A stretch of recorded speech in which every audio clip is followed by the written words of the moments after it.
안녕하세요. 사실 저는 여러분께 이렇게 인사를 드리도록 예정이 되어 있었습니다. 왜냐하면 여러분께 인사를 드리기 전에 여러분께 인사를 드려야겠다는 생각을 했고, 인사를 해야겠다는 생각을 하기 전에 이 영상을 만들어야겠다는 생각을 했죠.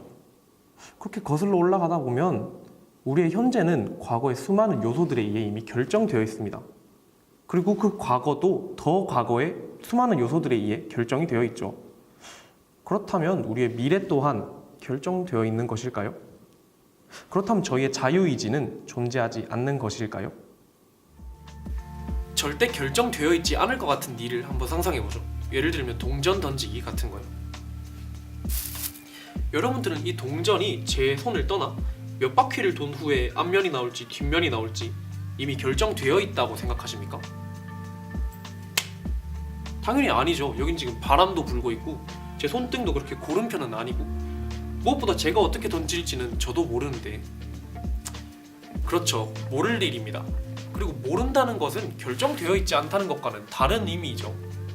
현재 풍향과 풍속, 제 손등의 상태, 제 손가락 근육의 움직임, 이 동전에 가해지는 힘의 크기 등에 의해서 이 동전의 운명은 정해져 있는 것입니다. 그리고 저희의 운명도 결정되어 있죠. 좀 더 절망적으로 말하자면 내가 내일 할 일, 내가 내일 입고 싶을 옷, 브런드 친구들과 먹고 싶어질 음식까지 모두 누군가가 정해놓았다는 뜻이 됩니다. 부연 설명을 해볼게요. 1814년 프랑스의 한 수학자 라플라스는 하나의 상상적인 초지성체를 생각해냅니다. 그리고 그 지성체는 앞으로 일어날 모든 일에 대한 예측을 할 수 있는 전지전능한 신이 됩니다. 그 전지전능한 신의 이름은 라플라스의 악마입니다. 현재 바로 이 순간에 전 우주에 있는 모든 분자들의 위치, 속도, 힘 등을 알 수 있는 초지식체의 존재를 가정해보죠. 그 지식체는 당연히 바람이 어떻게 부는지는 물론 여러분들의 뇌 속에 있는 세포들, 예를 들어서 결정을 관장하는 세포들이나 운동을 관장하는 세포들이 어떻게 상호작용하는지 전 우주에 있는 모든 정보들을 한 프레임으로 마치 한 장의 사진처럼 가지고 있게 되는 거죠. 라플라스의 악마는 전 우주에 있는 모든 분자들의 위치와 이동 방향을 알고 있는 존재입니다.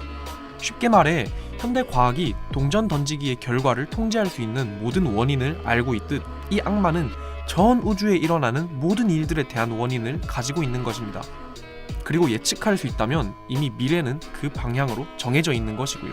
그러한 존재가 있다면 그 존재는 흔히 우리가 말하는 신이 될 것입니다. 이렇게 반박할 수도 있겠네요.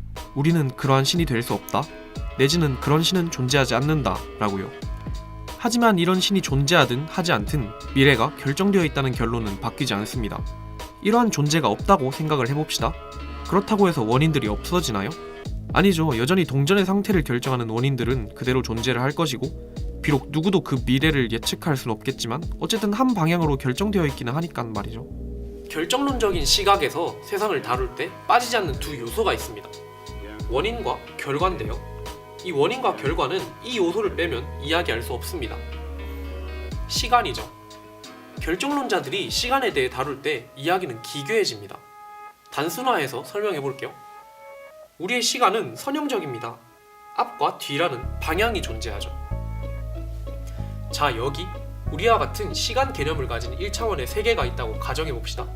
이 세계의 사람들은 위쪽으로 손을 뻗어 과일을 따는 일을 합니다. 손을 뻗는데 1초, 다시 따서 가지고 오는데 1초 정도 걸린다고 치자고요. 표현하자면 대충 이런 모습이 되겠죠. 이 1차원 세계에 사는 사람들은 당연히도 자유의지에 입각하여 과일을 딴다고 생각할 것입니다. 하지만 이 일련의 일들이 시간 속에서 이미 정해져 있다면 어떨까요? 자, 앞에서 제가 우리가 체감하는 시간은 선형적이라고 말씀드렸죠. 1차원 세상에 있는 물질들의 움직임을 Y축으로 두고 X축을 시간이라고 해봅시다. 그리고 1차원 세계의 운동을 쭉 표현한다면 이런 모습이 될 것입니다. 자, 2차원의 평면이 만들어졌네요. 우리는 이미 운명이 결정 나 있음에도 불구하고 그를 모르고 살아가는 1차원 세계에 사는 사람의 운명의 전개도를 한눈에 보고 있습니다. 그들에게 우리는 신인 것이죠. 쉽게 말해서 1차원 세계에 사는 사람들은 시간이 지남에 따라 사과를 따서 가져온다 라고 생각하겠지만 2차 평면에서 봤을 때 시간은 우리가 알던 그 시간이 아니라 마치 공간처럼 이미 펼쳐져 있는 모습이죠.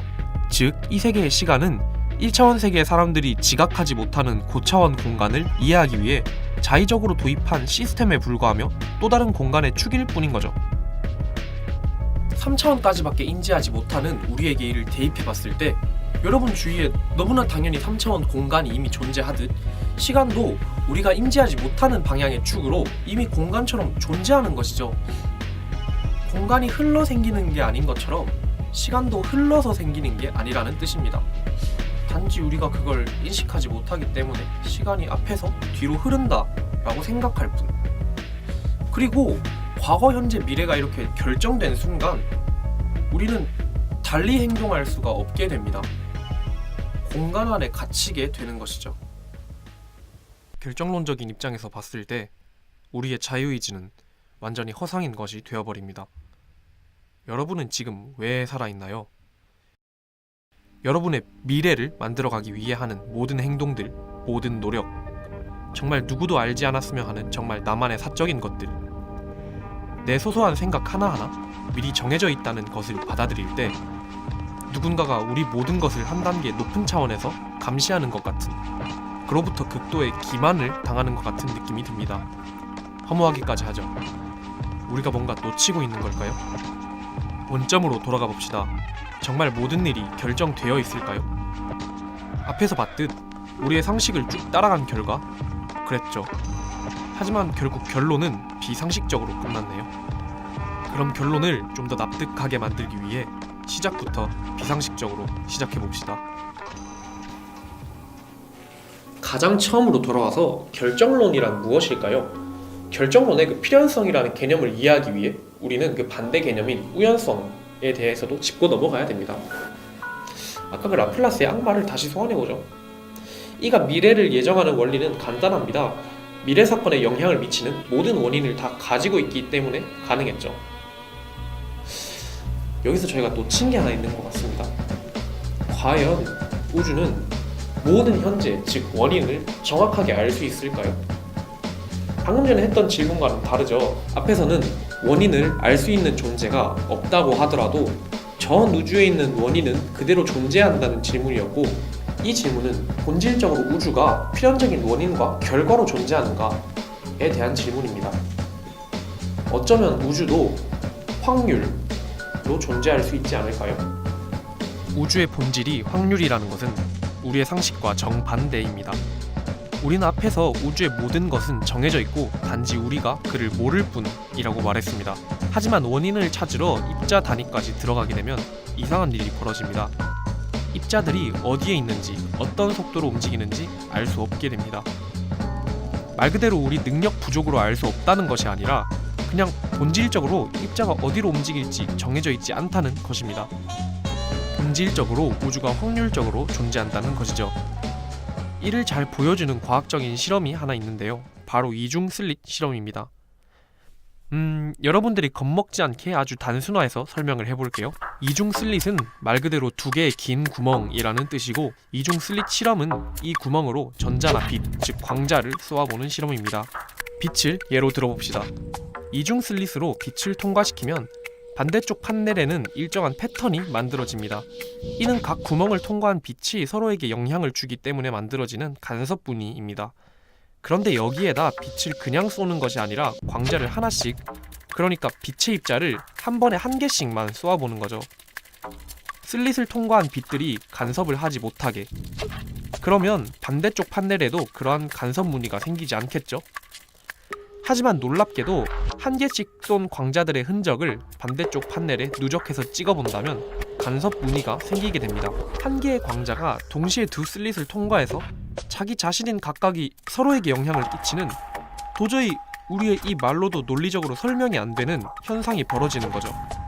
그런데 여기서 관측 장비가 슬릿 옆에서 광자가 어느 슬릿을 통과하는지 관측하는 순간 입자는 한 슬릿으로만 통과하게 됩니다. 우리가 보통 생각하는 그런 논리적인 모습으로 말이죠. 이게 도대체 앞서 말한 확률과 무슨 상관이 있느냐 하면, 양자역학에서 가장 널리 받아들여지는 코펜하겐 해석에 의하면 이중 슬릿 실험에서 관측 전에는 1번 슬릿을 지날 수 있는 광자와 2번 슬릿을 지날 수 있는 광자가 동시에 존재하는데, 관측이 그것을 한쪽 슬릿을 지나도록 만든다는 것입니다. 즉 관측하기 전에는 파동함수라는 양태의 확률로서 존재를 할 뿐이며 오로지 관측을 했을 때 정해진다는 뜻입니다.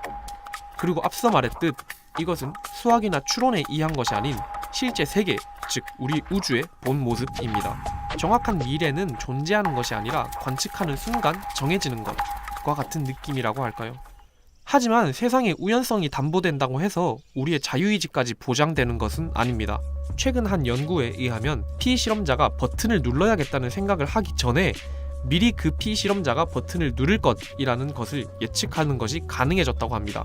즉 피실험자가 버튼을 눌러야겠다라고 생각하기 전에 자기도 인지하지 못하는, 즉 무의식의 어떠한 뇌활동이 있고 그 뇌활동을 기계는 잡아낼 수 있으며 그를 바탕으로 피실험자의 버튼을 누르고자 하는 자유의지를 예측해버리는 것입니다.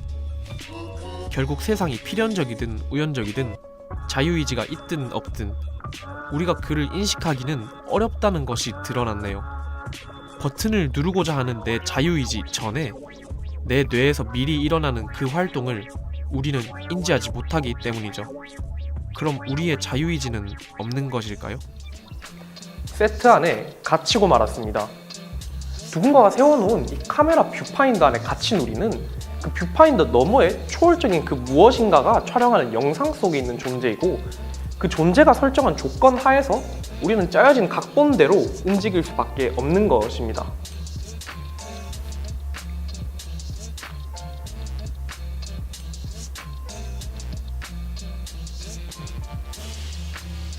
하지만 그게 무슨 상관일까요? 역으로 생각해보면 우린 어떻게 보면 참 보잘것없어 보이는 자유의지라는 개념을 우리의 가장 중요한 기반으로 삼아 우리 스스로에게 존엄성을 부여하고 정의라는 이름으로 범죄자를 심판하며 과학적으로 발전하고 문학을 즐기며 무엇보다 자유의지가 무엇인지 그 존재가 무엇인지도 정확하게 모르는 상황에서 탐구해왔잖아요. 그것만으로도 충분히 자유의지가 있든 없든 우리가 생각하는 것처럼 그렇게 대단한 것이든 아니든 우리는 대단한 존재들입니다. 세계가 확률로 존재한다는 것을 아인슈타인은 끝까지 부정했습니다. 그는 세계가 확률로 정의된다는 주장을 조롱하듯 신은 주사위를 던지지 않는다 라고 했습니다. 주사위 같은 랜덤한 확률이 세상을 결정하는 게 아니라 사실 우리가 아직 풀지 못한 비밀, 숨은 공식들이 우주에 아직 남아있기 때문에 랜덤한 것처럼 보인다라는 것입니다. 앞에 그 동전 던지기처럼요. 이에 코펜하겐 해석 지지자 측인 닐스 보어는 신에게 참견하지 말라라고 했습니다. 어떠한 초월적인 신이라는 존재를 가정했다는 점이 공통점인 것 같네요. 하지만 우리는 매 순간마다 우리의 작은 행동 하나하나를 통해 이 바로 다음 순간 우주의 양태를 무한한 확률로 나누며 그 초월적인 존재의 주사위 개수를 무한정으로 늘리고 있다고 봐도 되지 않을까요? 그러니 여러분, 오늘 하루도 신과의 주사위 싸움에서 살아남느라 수고하셨습니다. 그리고 이길 수도 질 수도 없는 주사위 놀이를 저와 함께 하고 있는 여러분들을 환영합니다. 지금까지 따라와 주셔서 감사합니다.